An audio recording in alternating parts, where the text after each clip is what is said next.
Good day mga ka-works. So ngayon ay meron na akong ipapakita sa inyo. Ito yung modify ko. So guys, ito ay KLX 150. So ito ay ginagamit sa motocross. Talagang pinapan-jump siya. So nakita nyo guys, bago na yung chassis niya. So nag-video muna ako ngayon bago ko siya pinturahan kasi pinturahan ko ito ng primer lang. So, pinalitan na ito ng chassis dahil 2 beses na siyang nabingkong. So guys, ito yung original niya na chassis.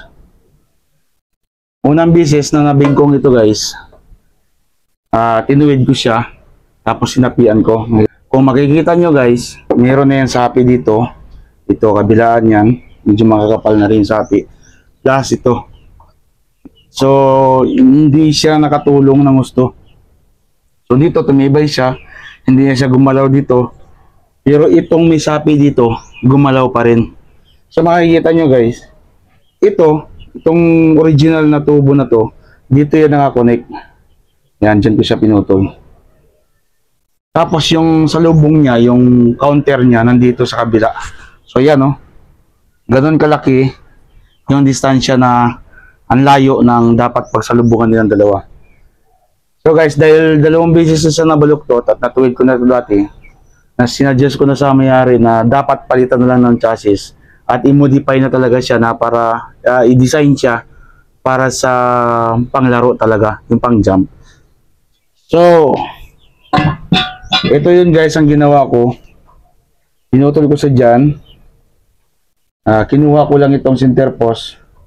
Pinalitan ko ito lahat. Hanggang dito sa baba. So ito yung tubo na to, medyo malaki na. Kasi ito guys, ayan, mapapansin niyo, maliit ito. Ito malaki na. Yung dito, parehas lang. Pero mas makapal yung nilagay ko dito, isa doon sa isa. Tapos, yung ito, malaki na rin. Mas makapal din. So ayan guys, nagdagdag ako ng tubo dito. Kung napansin niyo, mayroon ng isang tubo. Nagdagdag ako ng isang tubo dito. Tapos, binago ko ito. Ibinaba ko ng kaunti yung mounting nito. Kung napansin nyo guys, ayan, itagilid natin. Napansin nyo guys, magka-tapat na sila. Yan. So, ibig sabihin yan, hindi na mapupwersa itong chassis. Hindi katulad dito. Ayan. Ito. Ito at saka ito malayo. Samantalang ito at saka ito, magkatapat lang. So yan guys yung design ko para sa mga panglaro. So first time ito guys, first time ko tong gawa sa KLX 150. At saka first time din dito sa Palawan sa mga panglaro. So sana hindi na rin siya mabaluktot, kaya ginawan ko muna ng video bago ko siya pinturahan para makita nyo na talagang ginawa ko siya. So guys, hindi ko muna pinakita sa inyo kung paano ko siya ginawa. So sa susunod na lang siguro ng mga video. So ano lang muna to, parang hindi ko muna siya pinakita talaga. Hindi ko muna binidyohan kasi yun, siyempre first time dapat ako lang muna. And then siyempre sa next video siguro ipapakita ko at gagawa ako ng video na kung paano ko to gagawin kasi mayroon pang susunod dito. So yun guys, abangan nyo lang yun guys. Pero pansamantala ngayon, ginawa ko to, hindi ako nag-video. Pinakita ko lang sa inyo na ito may ginawa akong ganito na ready for talaga siya, pang race. At sigurado, makikita nyo naman guys, para na siyang yung sa production, malapad. Tapos yung buka niya, yung mga guys, yung mga bracket niya dito sa ibaba malalaki na. Kasi dati maliit. So ito pinalitan na rin to ng mas makapal konti. So kung itatanong nyo guys kung ito ba ay bumigat, siguro konti lang. Konti lang kasi siyempre mas malaki yung bakal. Pero hindi naman siguro ganun kalaki yung dinagdag na bigat. Kasi hindi naman ito makapal itong main. Manipis lang din naman to, parang taman lang. Saktong-sakto lang yung kapal niya. So yun guys, ipapakita ko sa inyo yung kabuuan nito pagkatapos. Pag na-finish na, ipapakita ko sa inyo. daw, ma.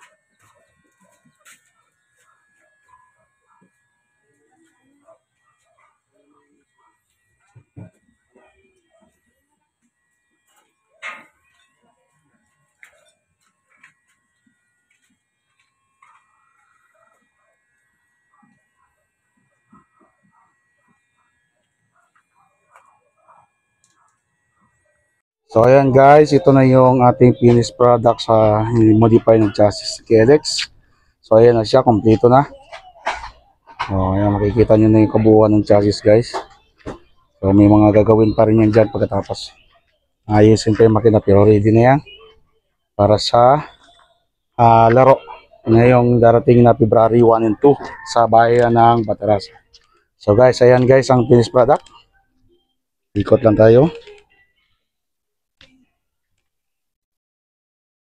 O yan, kabilaan.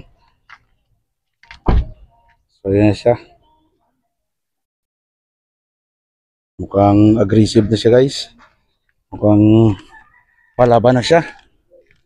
So yan guys yung ating for today's video. At next time abangan ninyo yung next na video natin para sa kabuuan.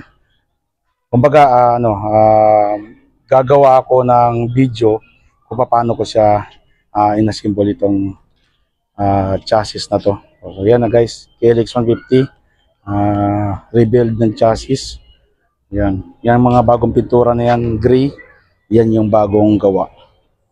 Yan lang muna guys, at abangan ang mga next video. Thank you for watching at bye bye.